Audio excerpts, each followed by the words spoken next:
আপনারা সবাই আল্লামা দেলোয়ার হোসেন সাইদি হুজুরের নাম শুনেছেন না? আলহামদুলিল্লাহ, আল্লাহ ওনাকে, আমরা ওনাকে অনেক ভালোবাসি, কলিজার থেকে ভালোবাসি। আল্লাহ ওনাকে জান্নাতের উঁচু মাকাম নসিব করে দিন, পড়েন সবাই আমিন। আমি একটা কথাই বলতে চাই, সাইদি হুজুর বলতেন, আমরা যখন মাহফিলে হক কথা বলি, বাতিলরা আমাদেরকে 3টা গালি সব সময় দেয়। আমি 3টা গালি গুনে গুনে বলছি, দেখেন তো মিলে কিনা। 1 নাম্বার গালি হুজুরদের ব্যাপারে দেয় রাজাকার, 2 নাম্বার জঙ্গিবাদ, 3 নাম্বার মৌলবাদ। আজহারি হুজুর বাংলাদেশে ছিলেন 2019 সালে এবং 20 সালের শুরুর কিছু অংশে। ওনাকে বলা হয়েছিল জামাতের প্রোডাক্ট দেশে রাখা যাবে না, তারাই দিয়েছিল। যারা আজকে আলেমদেরকে জামাতের প্রোডাক্ট বলে নিচে নামাতে চাও, বাঘের বাচ্চা হলে সামনে এসে দেখাও, তোমার পিঠের চামড়া একটাও থাকবে না যশোরের মাটিতে। সাইদি সাহেব বলতেন, যারা আমাদেরকে মৌলবাদী বলে গালি দাও, আমরা মোটেও ভয় পাই না, আমরা মোটেও রাগ করি না। কেন রাগ করি না? মৌল এই শব্দ আসছে মূল থেকে। যশোরের মনিরামপুরের ভাইরা, মৌল আসছে কই থেকে? না, আমি তো ওয়াজের আওয়াজটা পাচ্ছি না। মৌল আসছে কই থেকে? মূল থেকে। মূল মানে কোরআন, মূল মানে হাদিস, মূল মানে হচ্ছে আল্লাহ তাআলা, মূল মানে হচ্ছে হিজ লাস্ট মেসেঞ্জার মুহাম্মদ সাল্লাল্লাহু আলাইহি ওয়াসাল্লাম।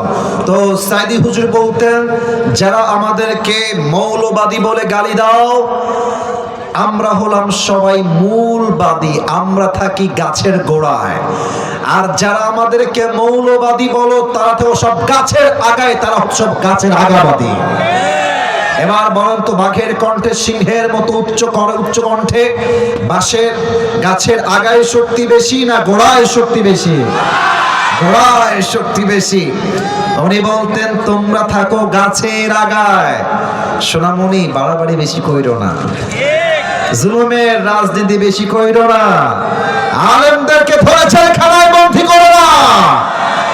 যদি বেশি বাড়াবাড়ি করো, 18 কোটি মানুষ মিলে গাছের গোড়ায় একটা ঝাঁকুনি মারবে, মামুর বাড়ি দিল্লি গিয়ে পড়বা, দিল্লি গিয়ে তারা পড়েছে।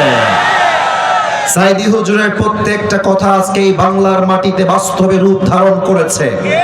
উনি আর একটা কথা বলতেন, গাড়ির চাকা অলওয়েজ উপরের দিকে থাকে না।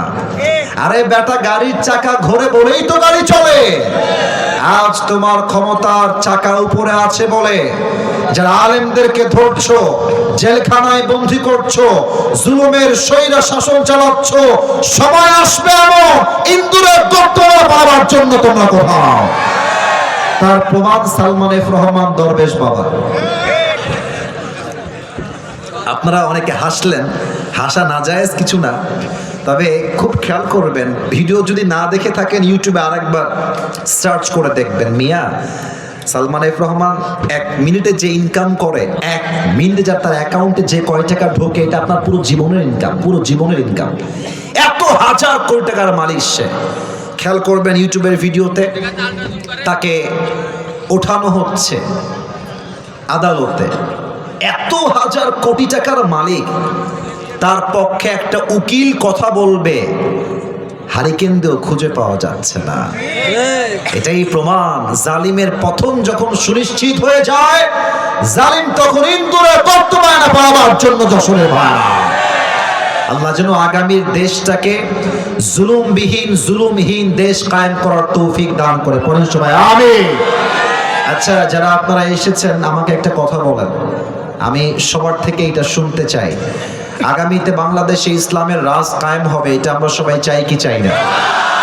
আপনারা খুবই খুশি হবেন জানলে, এবং অনেকে জানেন যে জামাত ইসলামের নেতা ডক্টর শফিকুর রহমান এবং চরমনায় পীর সাহেব 2 জন কয়েকদিন আগে দেখা করেছে, দেখেছেন আপনারা সবাই?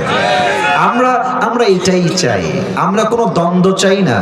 আমরা প্রত্যেকটা ইসলামী দলগুলো ঐক্যবদ্ধ হয়ে যাব, নাস্তিকরা দেশ ছাড়তে বাধ্য হবে। আমরা চরমনাই জামাত আর মারামারি চাই না। আমি হেফাজত বুঝি না, আমি চরমনাই বুঝি না, আমি জামাত বুঝি না, আমি তাবলীগ বুঝি না, আমি কওমি বুঝি না, আমি আলিয়া বুঝি না। আমার প্রথম পরিচয় জামাত নয়, প্রথম পরিচয় কওমি নয়, প্রথম পরিচয় হেফাজত নয়। আমার প্রথম পরিচয় আমি মুসলমান ঘরের সন্তান। এরকম ঐক্যবদ্ধ হয়ে গেলে আগামীতে কোন জালেম এই বাংলার মাটিতে স্বৈর শাসনতন্ত্র কায়েম করতে পারবে না। ঠিক কি না বলেন? আল্লাহ ঐক্যবদ্ধ হয়ে আমাদের সবাইকে থাকার তৌফিক দান করুন। পরের সময় আরে